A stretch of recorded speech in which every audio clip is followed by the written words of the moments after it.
Artis sekaligus adik kandung dari Raffi Ahmad, Syahnaz Sadiqah, hingga pagi ini Kamis 22 Juni 2023 masih menjadi trending topik di Twitter buntut dugaan isu perselingkuhannya dengan Randy Kecarnet terungkap.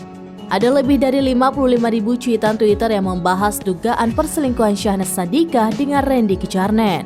Isu perselingkuhan ini mencuat usai istri Randy Kecarnet, Lady Nayoan, mengungkap perselingkuhan antara suaminya dengan adik Raffi Ahmad itu.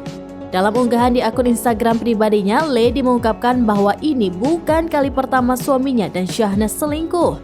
Sebelumnya, Lady mengaku sudah 1 tahun ini diam dan bersabar atas kelakuan Randy dan Syahnaz itu. Tidak hanya dihadapkan dengan masalah perselingkuhan, saat itu Lady mengatakan bahwa ia juga dihadapkan dengan kehamilannya yang sedang bermasalah. Bahkan Lady mengatakan saat itu nyawanya sedang dipertaruhkan. Setelah ketahuan selingkuh, Syahnaz kemudian meminta maaf ke Lady pada 8 September 2022. Dalam permintaan maafnya itu, Syahnaz terlihat sudah tidak bisa mengelak lagi atas apa yang ia lakukan dengan Randy Kecarnet. Saat itu Lady pun memaafkan Syahnaz lantaran sedang berusaha fokus ke kehamilannya yang saat itu sedang tidak baik-baik saja. Namun, meski sudah sempat ketahuan, Syahnaz nyatanya lagi-lagi kembali mengulang kesalahan yang sama dengan Randy Kecarnet.